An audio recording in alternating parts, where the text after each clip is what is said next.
Hey, Freddie. Hey, let me try that. Sure. What do you call it? Yo-yo. A yo-yo.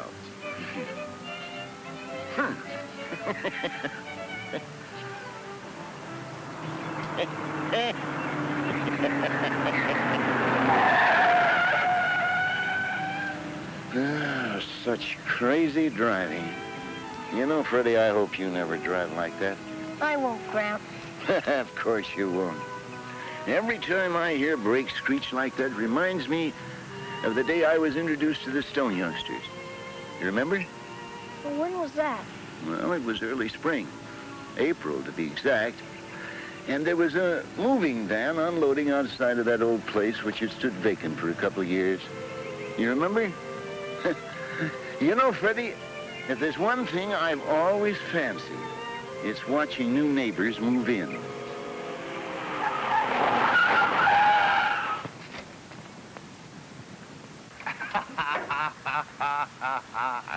Can't you see where you're going, young fella? Sure, I can see. Pops, what's the idea of standing out in the street? You want to get killed? Listen, young man, this is a quiet neighborhood. There's no call for you to drive like a madman.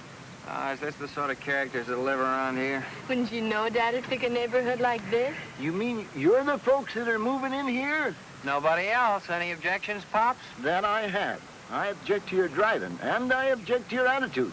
And furthermore, my name is Henry Fisher, not Pops. All right, Pops. Now listen to me. Go crawl back in your family album, Pops.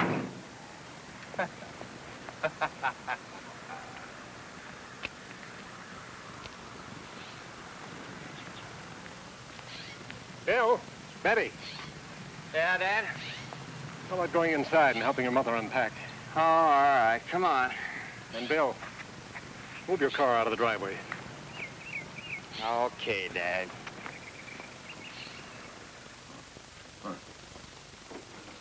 Pops. Pops. That's what he kept calling me. Pops. That's the most aggravating thing in the world. And that young whippersnapper, he had the nerve to tell me to go crawl back in my family album. Well, at least you're being good company, Grandpa. Sure, but I don't need him to tell me that. I heard the Stone family comes from Chicago. Father's a chemical engineer. Oh, is he? Mm-hmm. He works in the laboratory of the new plastic plant. Well, how nice that they moved in our neighborhood. As soon as they've had a chance to get settled, I'll call on Mrs. Stone. That's a good idea, dear. What kind of a jalopy was it, Grandpa? Huh? Oh, you mean the one that almost run me down? How should I know? Except that it had 4 wheels. Too much speed and a crazy driver. Just about your age, too. I think I'll go over and have a look tomorrow. At what? The boy or the car? Both. Well, I hope your social approach is more agreeable than Grandpa's.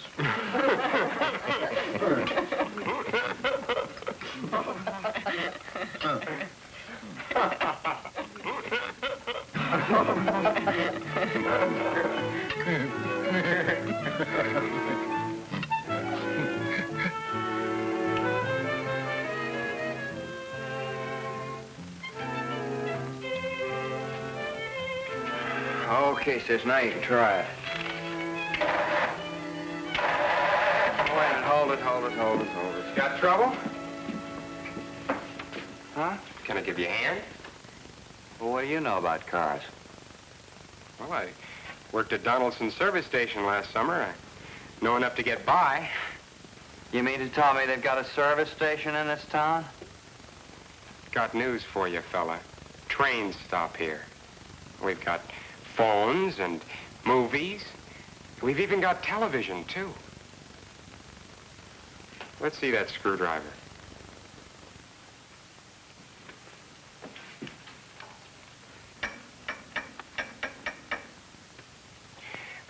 Could I have some of your tools, please?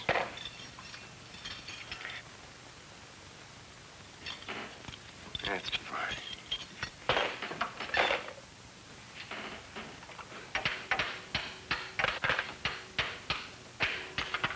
Hey, now, take it easy. Don't wreck Emmy. Emmy? That's my jalopy's name. That's my sister's name, too. Emily what? Huh? Oh, Fisher. Emily Fisher. I'm Pete. Fisher? You mean you're related to that old sorehead? Well, if you mean Grandpa, you can't blame him for burning when you almost ran him down. Well, he was blocking traffic. That isn't the way I heard it.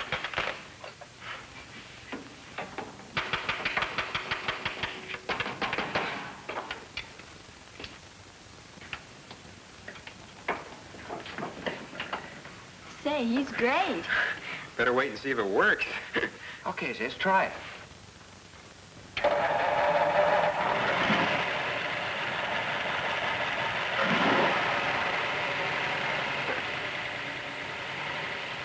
Well, I've got to be getting down to the drugstore to help Dad. I'll be seeing you. Hey, wait a second, Pete. If Emmy throws another shoe, can I call on you? Sure, Bill, anytime. Bye. Bye, Pete. Bye, Pete. Okay, sis, trump on her.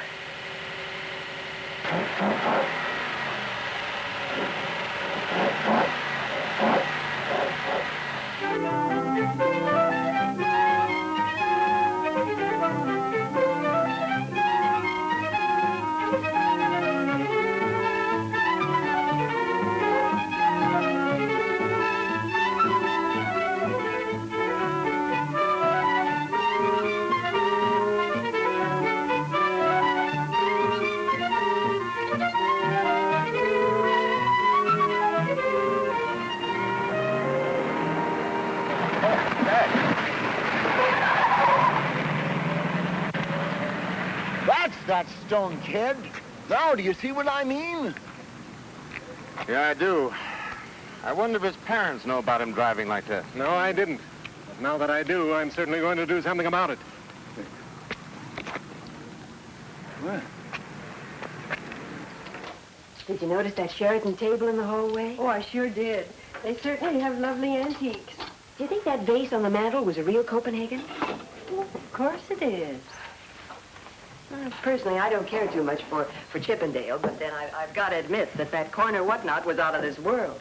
Oh, I thought it was a bit ornate. But I'd love to have a Queen Anne desk like they have. And who is they? The Stones. Mother and I called on Mrs. Stone this afternoon. Oh, was Mr. Stone there? No. Why? Nothing. Well, I think I'll turn in. Good night, folks. Good night, Dad. Night. Night, Mom. Good night, honey. Night, Grandpa. Good night, my dear. What kind of a woman is Mrs. Stone? Well, I don't really know, except she gave me the impression that she was a terribly lonely woman. Lonely? With a husband and 2 children? And what children? Why, that whippersnapper almost ran Carl and me down as we were coming home. Ran you down? No, dear. He missed us.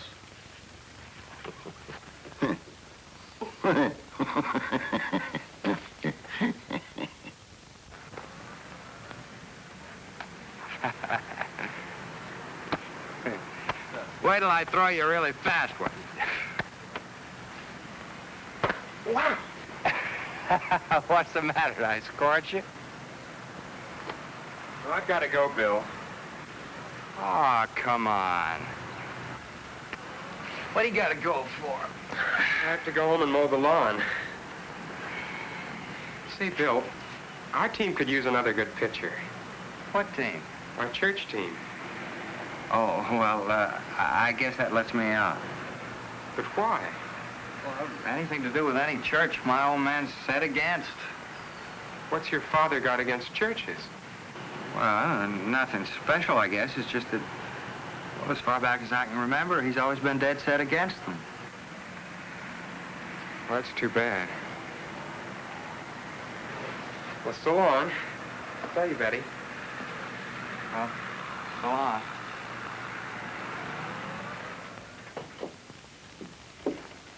Betty, will you bring some of these things over to the sink, please? Oh, I'm tired. Bill, do you mind? Oh, why pick on me? I've never seen anything like it. Every time I need any help around here, I can't get either of you to do a thing. Oh, Mom, why don't you quit beefing? Just a minute, young man. I won't stand for your talking to your mother like this. Now, clear those dishes from the table. You too, Betty.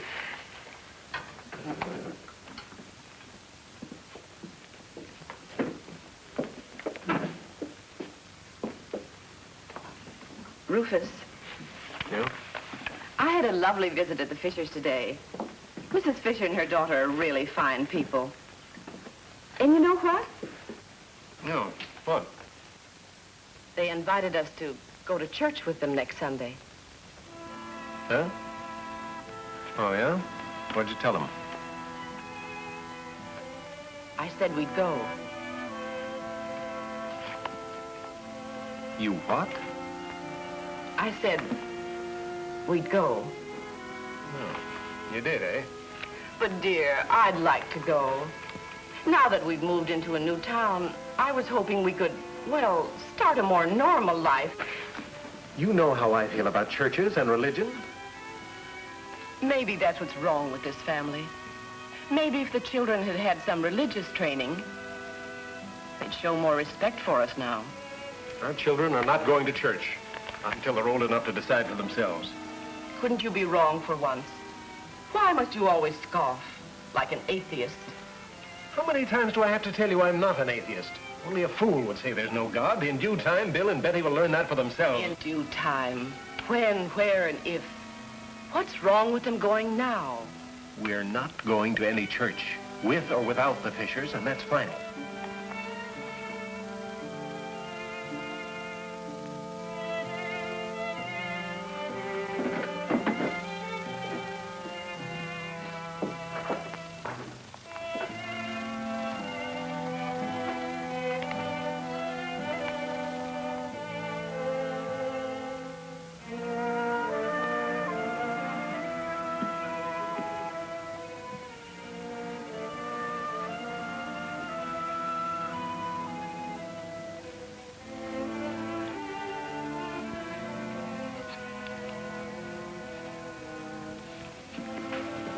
Dad, Yeah, Bill? I'd like to borrow your car today. What's the matter with your own car? Why, Emmy broke down. The answer is no. But, Dad, today's Decoration Day. You won't be using the car. I said no. But how can I get to the ball game in Reading if you don't let me have the car? It's 35 miles away, Dad. And besides, I promised I'd take Pete Fisher. I don't care who you promised to take. You can't have my car today, so let's say no more about it.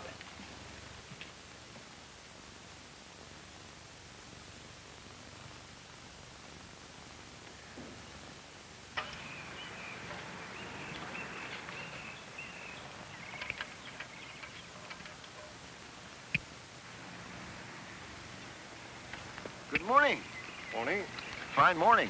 Nice weather for Decoration Day. Oh, by the way, Mr. Fisher, would you mind telling your daughter-in-law that Mrs. Stone won't be able to go to church with her this coming Sunday? Oh, I'm sorry to hear that. Anna was sort of looking forward to it. Best insecticide on the market for the money. You don't say. I ought to know. I made the formula. It's a byproduct of our firm. Having trouble with your roses this year? Well, no more trouble than every year. First it's aphis, and then it's mildew, then it's more aphis, and then it's red spiders. Oh, by the way, Mr. Stone, will you take a look at this rose bush up here? I'm having a little trouble with mildew. Sure.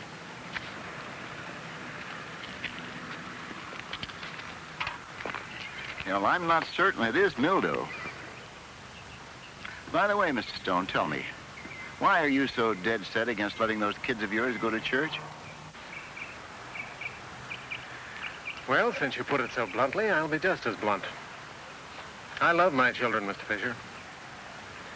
I don't want to fill their minds with all sorts of inhibitions and ready-made ideas. Ready-made ideas, huh? That's just what you're doing, Mr. Stone. Filling them with your ready-made ideas. When they grow up, I want them to be clear-eyed, resolute, independent, unafraid, not confused with a lot of religious bugaboos.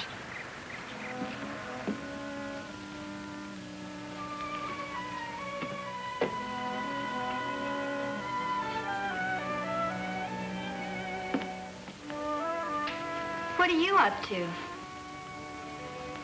I'm looking for Dad's car keys. But Dad said you couldn't have the car. So what?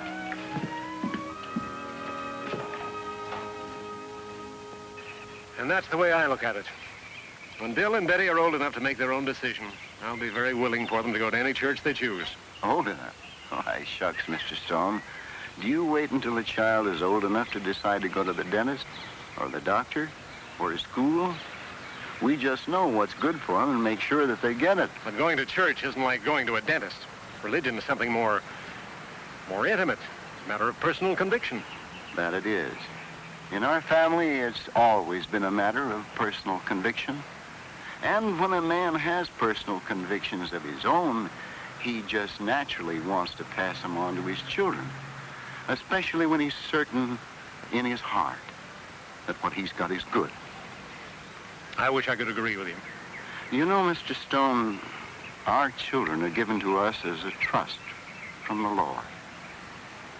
The Bible tells us that. In a sense, they're not ours. They're His.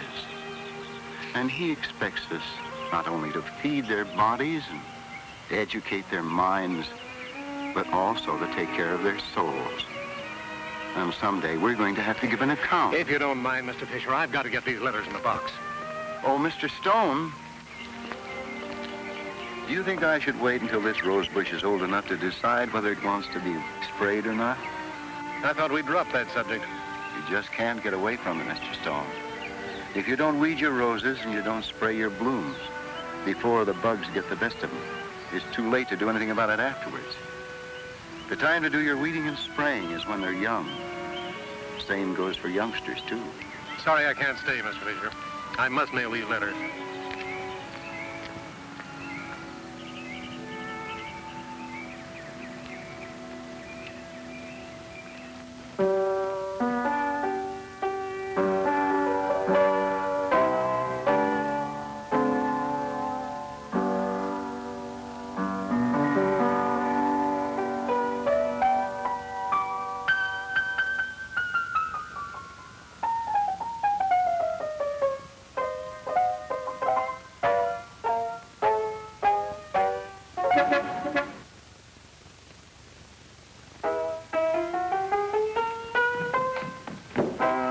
Pete. Yes, Dad? Come here a minute. Take it easy. Sure, Dad.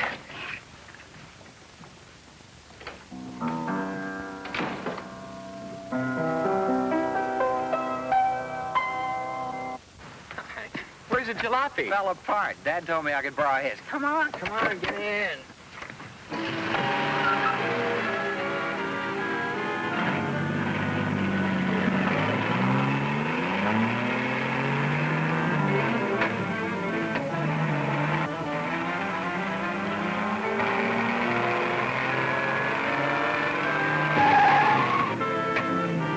Through a boulevard stop.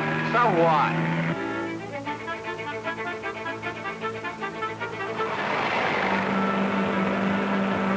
Hey, Bill, slow down, will you?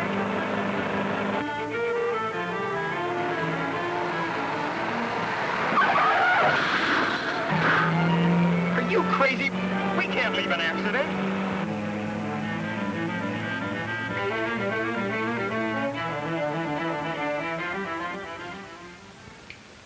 It wasn't Pete's fault. He tried to get me not to leave the accident, but after borrowing Dad's car when he said I couldn't, I guess I got scared. Well, I hope you realize this is more than a traffic violation. Even if nobody was in the other car, this is a hit and run according to the law. But I'm fully covered. My insurance company will pay for the damage. Mr. Stone, that doesn't alter the case. Hit and run is a serious offense. Your boy will have to be held. How much is his bail? Mr. Stone, that's up to the judge. But inasmuch as this is a holiday, you'll have to wait till tomorrow before the hearing can be held. Look, Chief, I'm sure you can depend on Mr. Stone to have his boy in court. Couldn't you release him into his father's custody?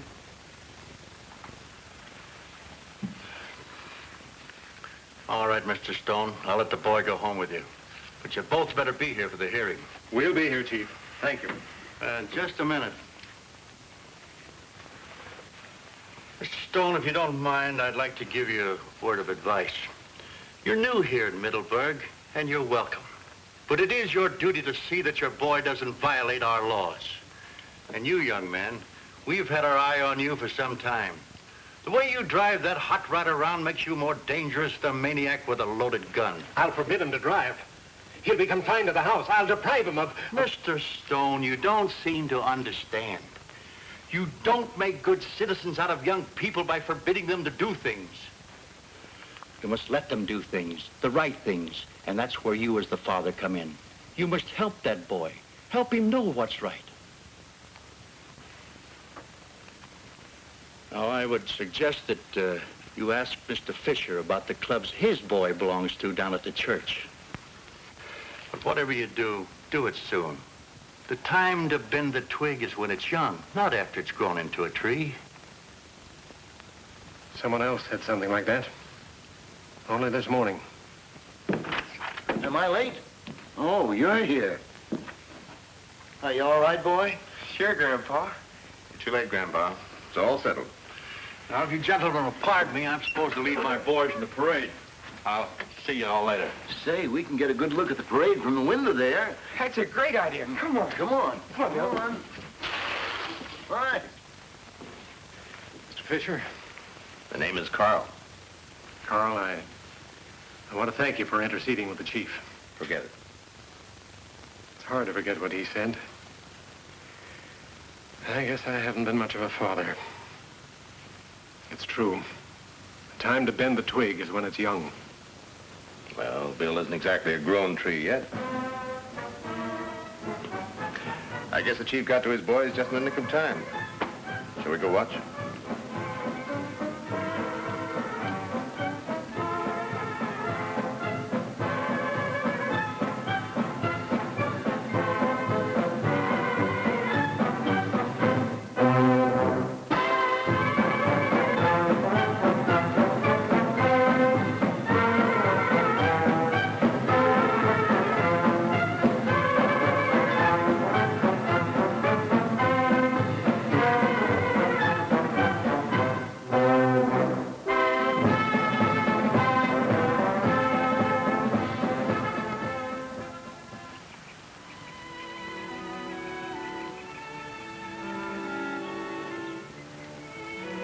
Good morning, Mr. Fisher.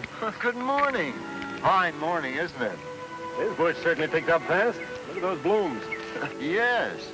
Only a week or so ago, this here rose bush looked like it was on its last legs.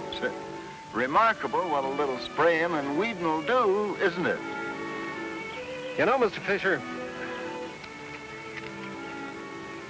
since Decoration Day, I've been thinking things over, and, well, I finally concluded that I, too, ought to start some weeding and spraying. Oh? Oh, when do you figure on starting? Sunday morning. Oh, and, do you suppose you could prevail upon your daughter-in-law to give us a rain check on that invitation to church? Do I suppose? Why, she'll be tickled to death. I mean that. Thanks, Mr. Fisher. Yes, sir. I'll see you Sunday morning.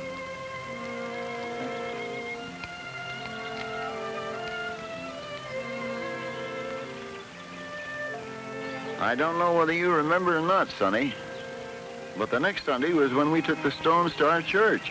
Yeah, I remember, Graham. Which just goes to prove that there isn't too much difference between this here rose bush and young people. They both need care. And you know something, Freddie? With a little weeding and spraying, I've got an idea that those stone youngsters are going to be all right. Yes, sir.